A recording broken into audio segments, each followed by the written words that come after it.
Olá a todos, aqui quem fala é o professor Caio Augusto e dando continuidade então aqui no nosso curso de História Geral, chegamos na aula de número 12, a aula sobre Roma, estamos na parte da República Romana. Já vimos em aulas anteriores a formação de Roma, também estudamos o período da monarquia romana e dos 7 reis etruscos, e agora nessa aula a gente vai ver um pouquinho da transição da monarquia para a república, esse novo sistema inaugurado pelos romanos, e vamos ver um pouquinho da estrutura político-social econômica desse novo sistema chamado republicano.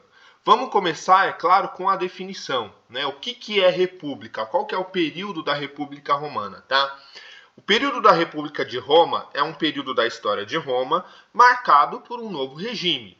Um regime na qual o Senado, uma instituição que já existia desde o período da monarquia, passa a ter o protagonismo na história de Roma. Então a gente pode definir República Romana como o período da história de Roma em que o Senado ganha o protagonismo político. E esse sistema ele vai vigorar aproximadamente de 509 a.C., né, ou seja, 500 anos antes de Cristo até 27 antes de Cristo, e será substituído depois pelo Império, tá? Vamos começar falando um pouco da queda da monarquia romana. Como que se deu essa queda e a transição para a república, tá?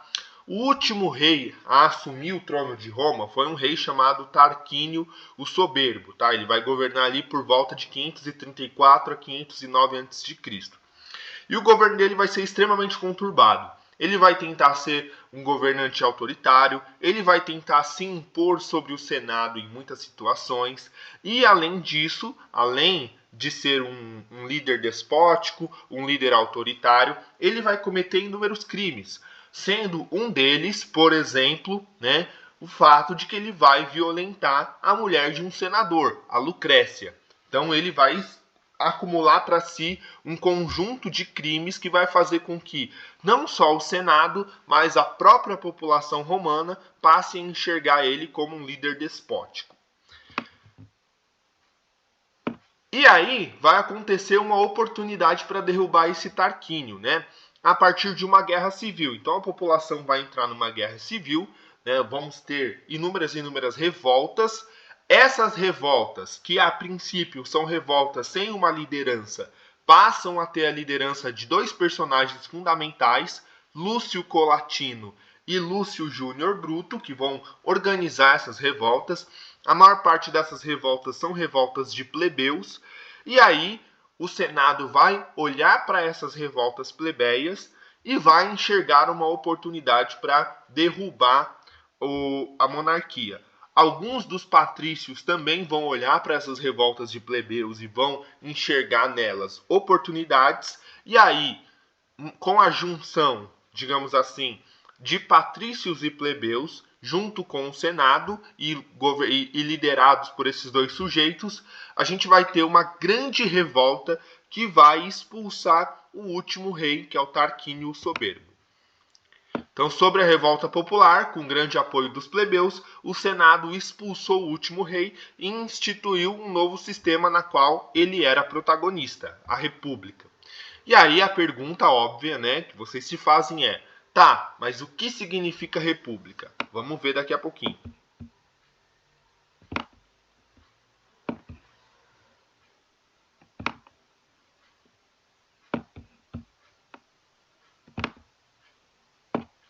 Então vamos falar um pouco da organização do governo da república, a definição de república e tudo mais.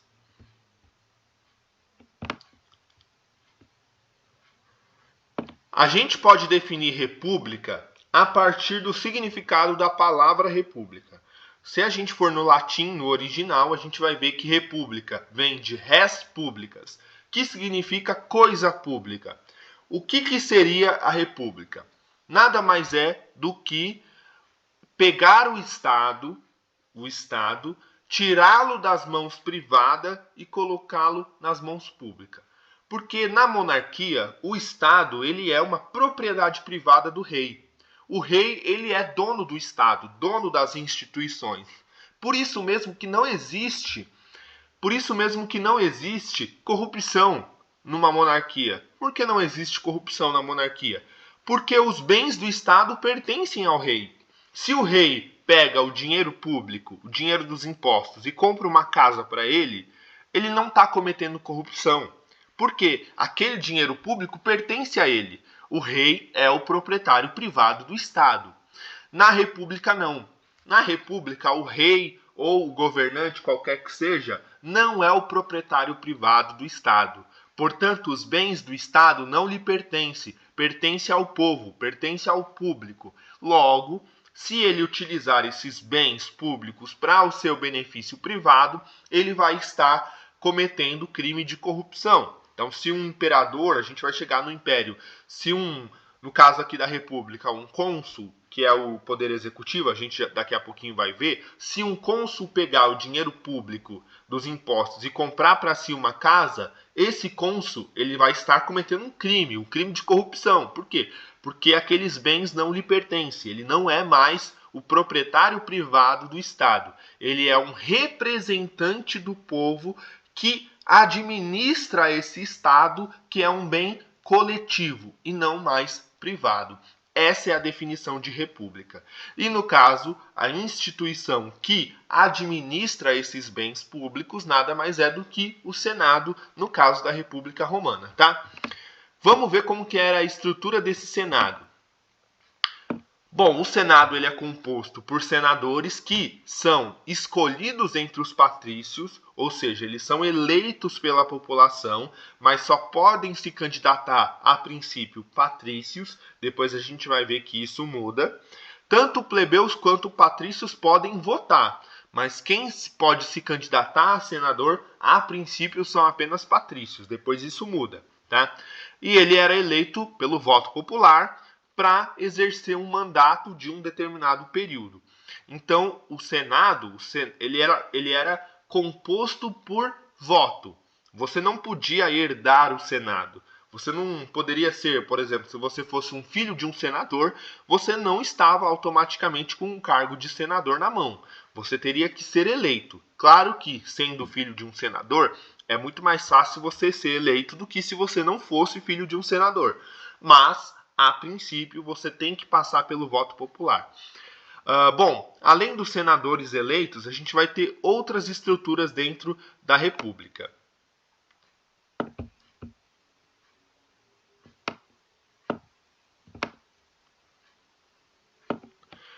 O Senado, ele basicamente vai ser dividido em 3 assembleias principais, sendo elas a Comitia Curiata, que cuidava dos assuntos religiosos. Nós temos que lembrar que o Império Romano, no caso a República Romana, era uma república bastante religiosa. A Comitia Centúria, que é a mais importante, que votava as leis, que elegia os magistrados. Os magistrados são os juízes, porque o poder ele era dividido em 3 na República Romana: poder executivo, poder legislativo e poder judiciário. O poder judiciário era feito a partir dos magistrados, os juízes, que eram escolhidos pela Comitia Centúria. O poder executivo, a gente vai ver que vai ser exercido pelos cônsules. E o poder legislativo, né, vai ser exercido pelo Senado. E nós temos também a Comitia Plebe, que ouvia as principais causas dos plebeus, mas ela, obviamente, tinha pouco poder de ação, porque os plebeus, nesse começo da República, eles não tinham tantos direitos, logo, eles também não tinham tanta participação política. A gente vai ver que isso vai mudar daqui a pouquinho. E é claro que quem era considerado cidadão em Roma? Quem é que poderia votar? Poderiam votar os cidadãos, mas quem era considerado cidadão? É melhor a gente falar quem não era considerado cidadão, né? Os escravos não eram considerados cidadãos, portanto, eles não poderiam ter participação política, não poderiam votar, não poderiam eleger senadores. As mulheres também não eram consideradas cidadãs e os estrangeiros não eram considerados cidadãos. A gente vai ver que algumas dessas categorias vão mudar, né? Daqui a pouco a gente vai ver que, por exemplo, os estrangeiros vão também, mais para frente, serem considerados cidadãos. mas as mulheres e os escravos não eram considerados cidadãos na República Romana, tá?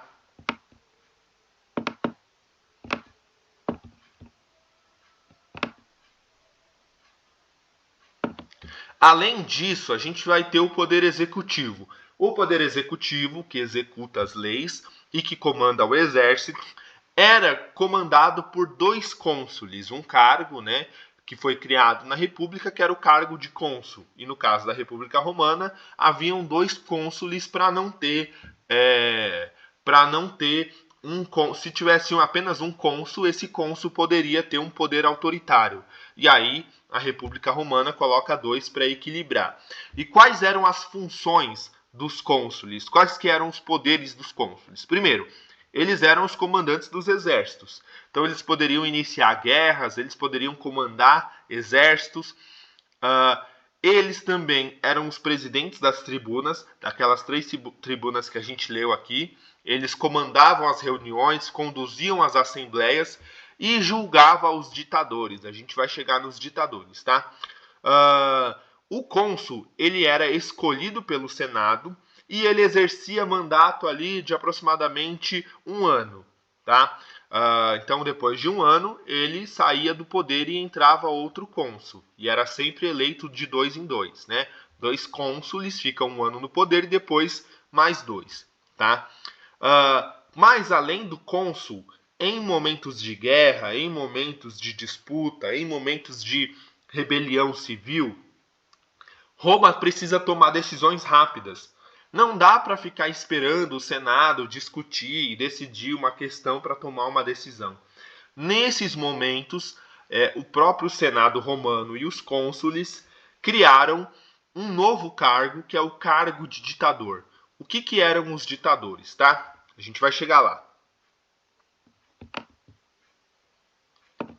Os ditadores, que é um cargo que foi ali criado aproximadamente no ano 500 a.C., ele era normalmente um general do exército que tinha plenos poderes e que exercia um mandato de 6 meses, podendo ser prorrogado por mais 6 meses, e nesses 6 meses ele tinha poderes plenos. Ele governava por decreto, ele não precisava da aprovação do Senado ou dos cônsules para poder tomar uma decisão.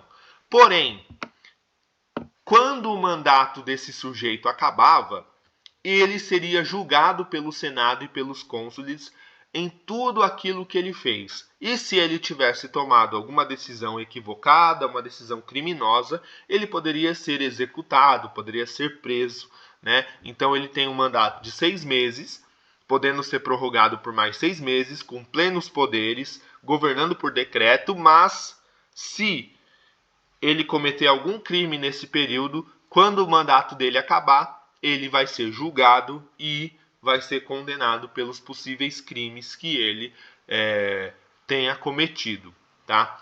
A gente vai ver na história romana que muitos ditadores vão surgir e muitos desses ditadores não vão querer sair do poder. O mais famoso de todos é, obviamente, Júlio César, que é o ditador perpétuo de Roma. A gente vai chegar lá.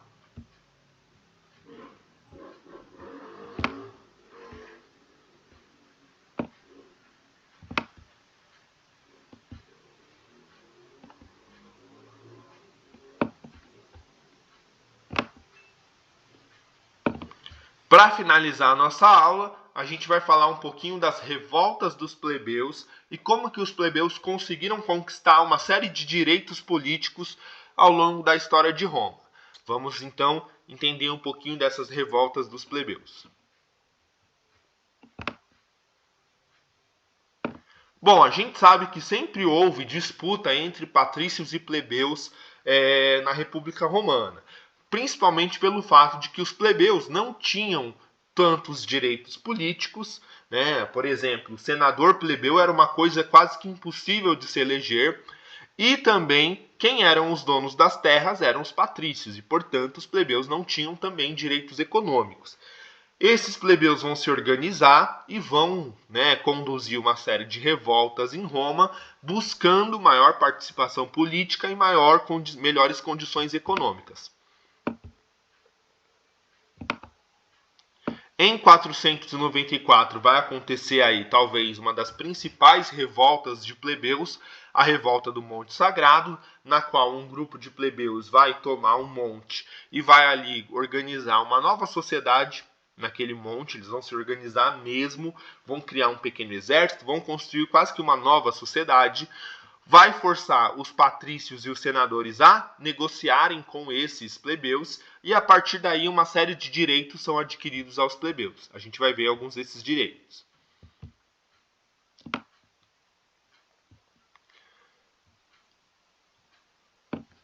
Bom, alguns dos direitos conquistados pelos plebeus, tá? Os plebeus, eles vão ganhar uma nova assembleia.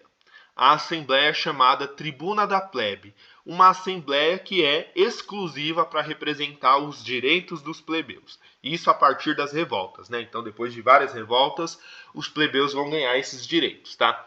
E essa assembleia, Tribuna da Plebe, ela era presidida por um representante eleito apenas pelos plebeus, que é o tribuno da plebe, uma espécie de magistrado eleito por essa câmara, tá? Esse tribuno da plebe, obviamente, era um plebeu e ele tinha poderes bastante avançados até. Ele poderia vetar decisões das outras assembleias, ele defendia o direito dos plebeus, ele não poderia ser demitido, ele tinha um mandato de 1 ano e ele poderia propor plebiscitos, votação popular sobre certos temas. A partir daí, a partir dessas revoltas e de todas essas conquistas políticas dos plebeus, a gente vai ter a compilação do primeiro conjunto de leis escritas romanas, que é a Lei das 12 Tábuas. Então, né, a partir de outras revoltas que vão acontecer ali em 490, 440, os plebeus vão conseguir a compilação de um conjunto de leis escritas. E qual que é a importância da lei escrita? Não dá para mudar, né? Todo mundo consegue ler e todo mundo sabe o que acontece ali. Quando a lei é apenas oral, ela pode ser modificada por aqueles que estão ali no poder. Agora, quando a lei é escrita, tanto quem está no poder quanto quem não está no poder consegue ler a lei e consegue ver o que está correto ou não.